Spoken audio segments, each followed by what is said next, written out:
Yo, what's up, e-bike homies? Another quick video on batteries that do not want to charge. So you've got a battery and you think it may be bad. One of the first things you could do is take your trusty charger like I have here, but instead of plugging it into the discharge port, which is here, I have a little adapter to XLR here. Instead of plugging it in there, what you want to do is put on an adapter on your charger so you can have bare wires. So you can put it into the discharge port. And that will tell you if the cells are good. Right now, the charger's going. The BMS still hasn't turned on though. So basically, when you do this, it shouldn't really charge because there should not be a direct connection to the discharge port. Usually there are some fuses in between. So if you plug this in here and it still doesn't do anything, then you know that maybe you have a bad fuse or there's something else going on. So on this battery, there's one integrated fuse there and another one here for charging and for discharging. Usually it'd be a 10 amp and a 40 amp. Both of them are bad on this battery. So you can open up your battery and check for fuses. Sometimes they're external, like on some Rad Power e-bike batteries. Some of them are going to be internal. Most cheapo Chinese batteries are going to have no fuses whatsoever. So if you do this, you can check for fuses and then plug it in again to the charge port. If you don't get charged, plug it into the discharge port. If you don't get charged, then you can move on to the next step. So in the case of this battery, this reads 44 volts at the moment because it's charging. The display voltage meter still doesn't function, so the BMS has not turned on. The battery management system will handle charging and discharging, and also sometimes a small little display that tells you your battery level. At the moment, it still hasn't woken up. So sometimes when batteries are really flat, if you charge them reverse from the discharge port, it will boot them up and then it will turn on the BMS. So I'm gonna leave this here until this reaches cutoff voltage, which usually is 46 volts. So I'm gonna leave this here charging, and then if it still doesn't work, well then that means the BMS is bad. But the cells, you can do an inspection. I've taken a look at all the cells and they all seem like they're in good shape. None of them look like they're leaking or anything like that, so you want to check for that right away as well to see if they're leaking. A lot of these batteries are going to have integrated housing like this. Some of them will have like a shark battery case thing, kind of like this guy here, shark battery case thing. Those are easier to open and troubleshoot, and the fuses are external. But on integrated batteries, you're gonna have to do a little bit more work.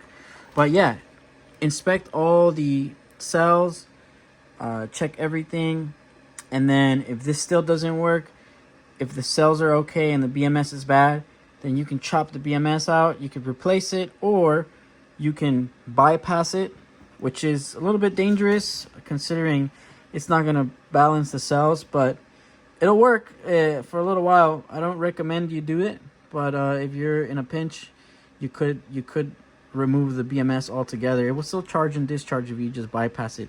So on this battery, I would take this positive lead, send it all the way to the discharge port here so it doesn't go through the BMS in any kind of way.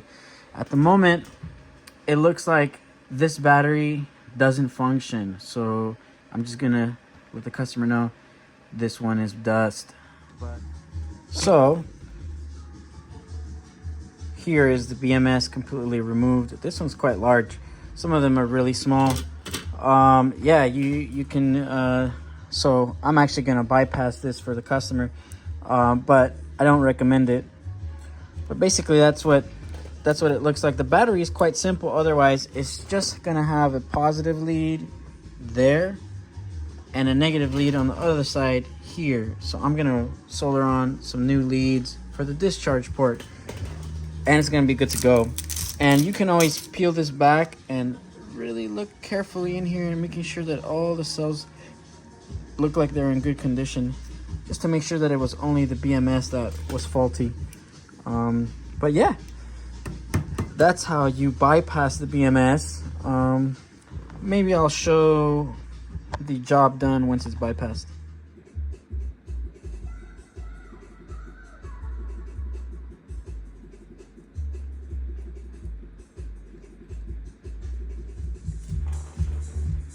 So here it is, fully bypassed. You can see I have one rail cable coming all the way down like this, taped down, and with extra thicker paper tape like this. It's a little stiffer. So there's some of that down there. Black tape holding this wire, and then check this out. This looks pretty sick. It's one female XT60 that I'm gonna bolt on here. Mini XT, what is this, 30? XT30. And all of them is spliced together. So this is no BMS, direct drive. Check it out, check it out. Bypass complete. Main negative rail coming across the battery, taped down. A little bit of gaff tape here so it can be impact proof.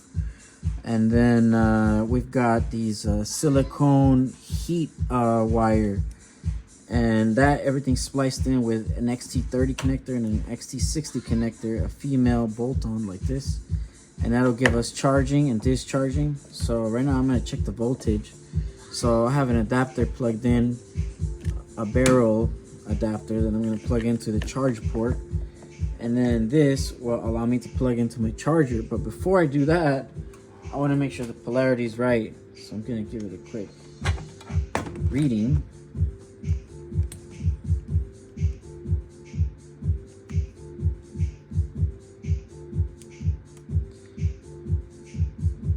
Negative 41, so it's the other way around.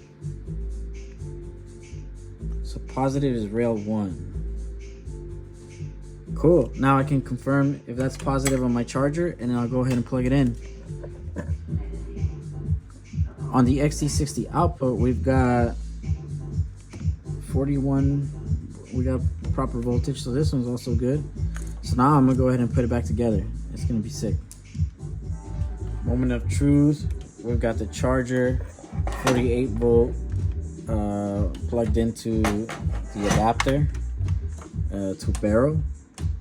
So I'm gonna go ahead and plug this in and see if it'll charge. I checked all my settings, make sure that the polarity is in reverse.